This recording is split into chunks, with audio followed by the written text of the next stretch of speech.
Well, I have to thank you for inviting me to speak here. It's such an honor and a privilege and a real delight for me.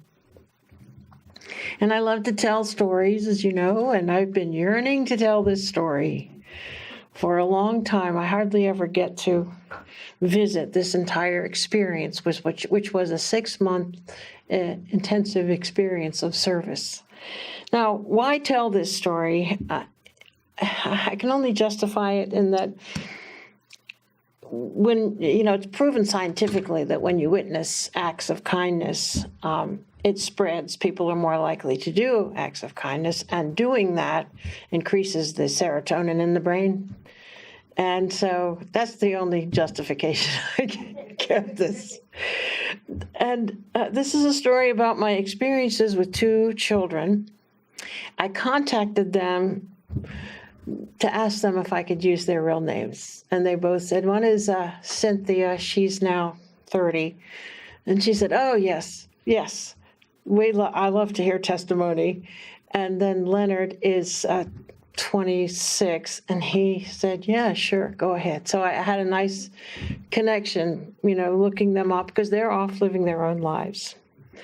So what happened is I went to Luray, Virginia, where they were living with their mother, who had to serve a short jail sentence of 6 months.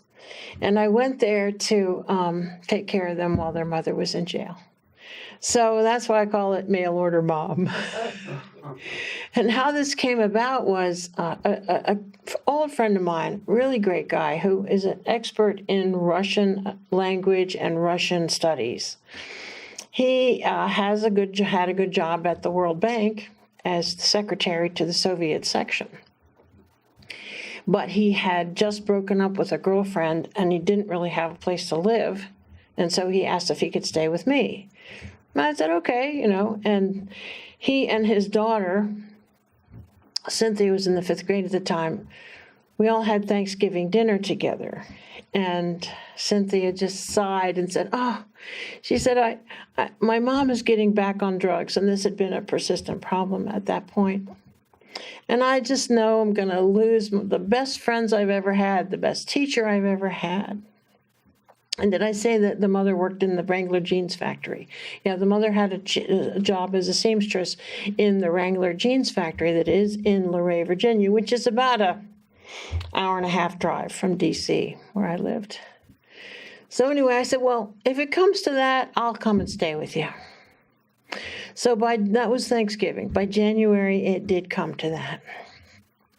And so I went to Luray, Virginia, to take up residence in this little apartment in a housing project where the mother and the 2 children had lived.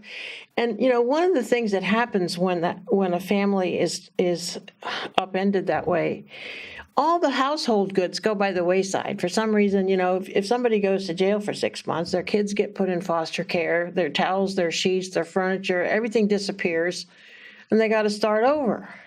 I didn't want to see that happen to this family. Now, what happened when I arrived? Well, let me just tell you a little bit about the two children. Cynthia at the time was in 5th grade. And as she said, she had good friends and a wonderful teacher. She was very well adjusted and involved in her life there. But Leonard, her little brother, Dan, my friend, was not his father. And he had been drug exposed in utero. When he took the placement tests to go to kindergarten, he was in kindergarten at the time, I was told that he scored the lowest scores they'd ever seen. And so they considered him disabled, and they sent a special bus around to pick him up every morning for school. Just one of those little school buses for kids with special needs. So I didn't really know what I was confronting. So what happened when I arrived? The first day, I got visited by the resident manager of the apartment complex. Knock, knock, knock. I opened the door. She says, I don't care who, she didn't even say I am this. She said, I don't care who you are, lady. I want possession of this unit immediately because these people make too much noise. The kids play in the street. They leave trash all over the ground. And I want you out of here. So I didn't argue. I just listened, and then she left,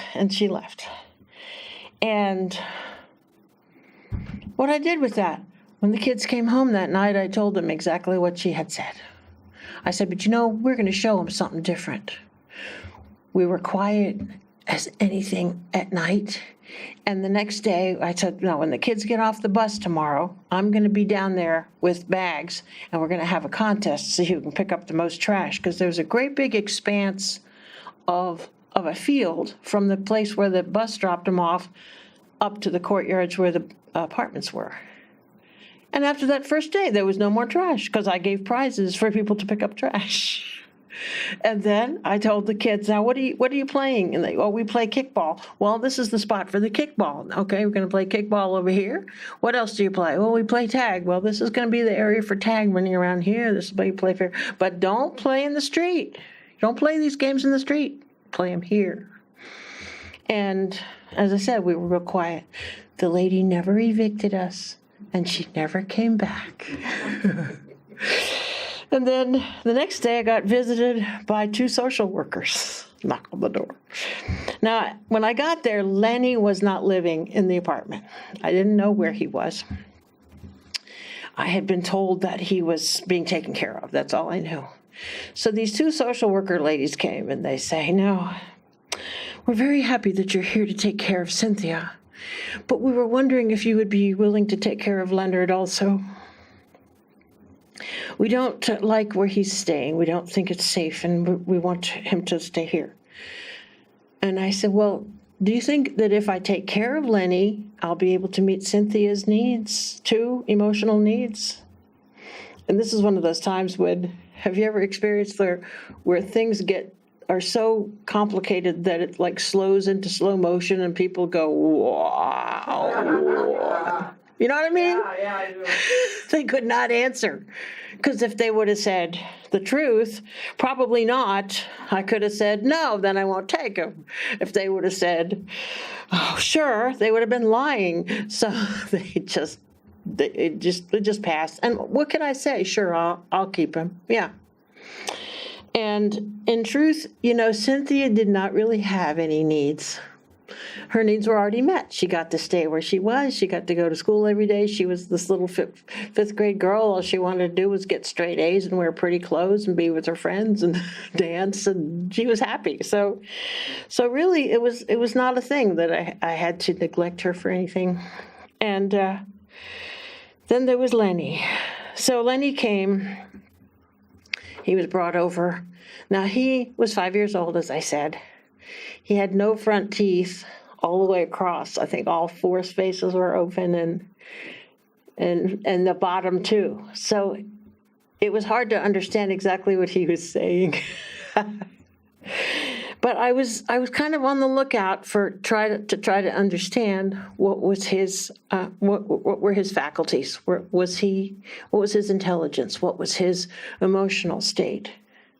He was very reactive. You could say he was oppositional defiant. When I tell you some stories, you'll see.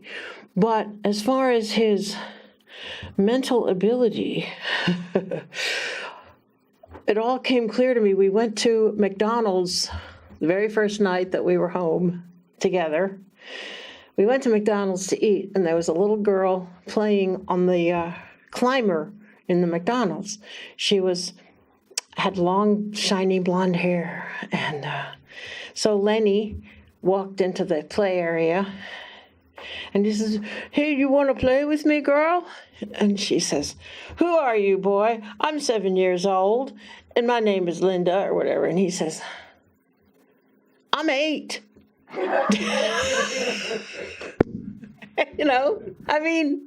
Does that say it all? He could add. He knew the situation. He knew the landscape of boys and girls. I just thought that was so adorable. I'm 8. Okay, he was 5, And then I was always trying to influence him to eat properly. And he tended to gorge on candy and red meat. And there was one time when we were going to have lunch soon, and I gave him some watermelon. It was June. Gave him some watermelon to curb his appetite so that he wouldn't just stuff himself with red meat, with hamburgers and stuff. So he takes 2 bites of the watermelon and he puts it down, and he says, and this is with his toothless mouth, he says, "I'm going to boil my appetite." I'm going to spoil my appetite. 5 years old, he can say, "Spoil my appetite." Okay? So his head actually had cleared up since the time they tested him. Another thing that happened with his nutritional awareness, this is very unusual for a 5-year-old kid. I explained to him, Lenny, when you eat a lot of sugar and candy, it has artificial flavoring, artificial coloring, and sugar. And it's thought to make children hyperactive.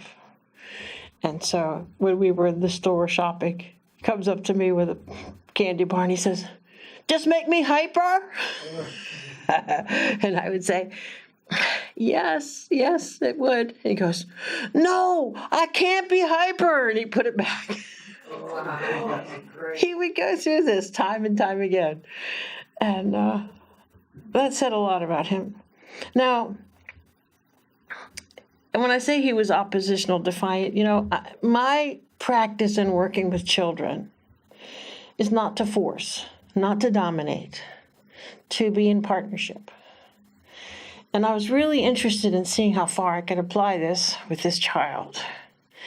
Now, he had a way of talking that he had learned from his environment. He would say, like I would say, "Lenny, it's time for us to get ready for bed." "I will not get ready for bed. I will never get ready for bed." It was, "I will not. I will never." So it was about taking a bath. "Okay, Lenny, it's time to go to bed. How about taking a bath?" "I will not take my bath. I will never take my bath." So I didn't want to push it. So, so what? Okay, so no bath. So the second night, same thing. "I will not take my bath. I will never take my bath." Okay. The third night, I was really wound up, and I thought I will sweep him into wanting to take a bath with my enthusiasm. "Lenny, it's time to take your bath now. Isn't that great?" "No, I will not take my bath. I will never take my bath." So it just came to me because I was so into giving a bath to a child. I said, "Well, the magic invisible prince is taking his bath." And I went in the bathroom and I pantomimed giving an invisible child a bath in front of him. And he stood there watching. And then he went to bed. So the next night, walking down the hall, I say, "It's time to take your bath, Lenny." He says, "Is the magic invisible prince taking his bath?" Yes, as a matter of fact, he is. And we went in and played that out. And it was so delightful. It was just, he was a good kid. Another way that he resisted and rebelled was that he wouldn't get in the car when we would go and do errands. "I'm not getting in the car with you. I hate you. I don't want to go with you." And then he'd walk off. He'd storm off down by the gutter like that. He did. He said, "I hate you." And then I would act like a butler, kind of like Mr. French on what was that show? He'd go, "But Master Lenny, your mother wants me to take care of you. Your mother's expecting me to watch over you. Master Lenny, what am I going to do?" And I just sputter like, "Master Lenny, you must get in the car. I can't have." And finally he just started to grin and he turned around and he says, "Where's the car?" And he walks over to the car and he says, "I'm open the door." So from then on, it unfolded that he wanted to open the door for me. Even the big door at the post office, big glass door, he opens the door and I walk through, and then everything goes fine. Then it's a problem to get him down to get on the bus, Lenny, it's time to go down and catch the bus. I don't want to go to school. I will not eat my breakfast. So I said, I was offering him a bowl of cereal and everything. No, he won't eat it. I said, well, let's put it under a tree and see if a deer will eat it. Okay, so he's all eyes. We walked downstairs and put the bowl under the tree, and then he decides, I don't want the deer to eat it. It's mine. I want it, and he ate it. And then he's standing there, and the bus comes by, and he gets on the bus. Okay, bye. And then see this triumph. The people at school, they all thought that Lenny was just a difficult child. They couldn't get him to do anything. He was always running wild. And so Cynthia was dancing in a school program, like a PTA meeting or something, and I wanted to go to that. And I'd have to take Lenny with me.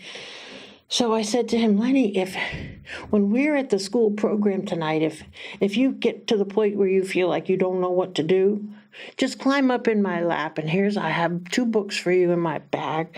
You just take a book out and sit in my lap and read the book, okay? Okay. And that's what he did. At a certain point, he climbed up in my lap, got the book, and opens it and reading it just as nice as you please. And then I noticed there were 5 teachers standing in a circle around me, staring with their mouths hanging open. Yeah. Now,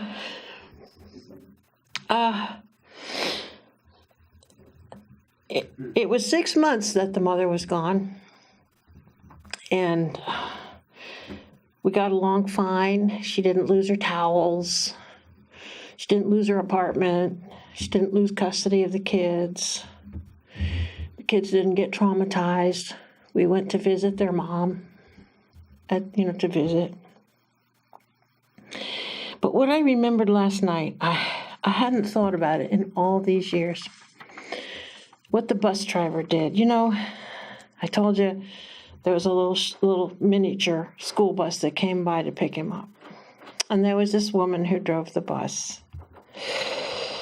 And the very second day that I was there, when she brought him home from school, she hands me this great big sack, a paper grocery bag full of stuff. Oh, thank you, I took it. She says, I thought you might need these. And I opened the sack when I got upstairs.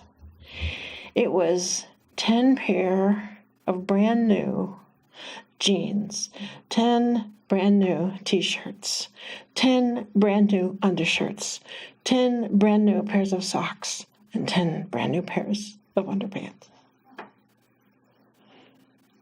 I thought you might need these, she said.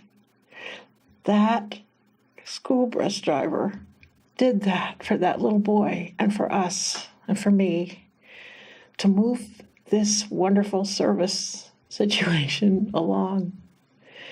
And so I leave you with this. We are a village, are we not? Thank you.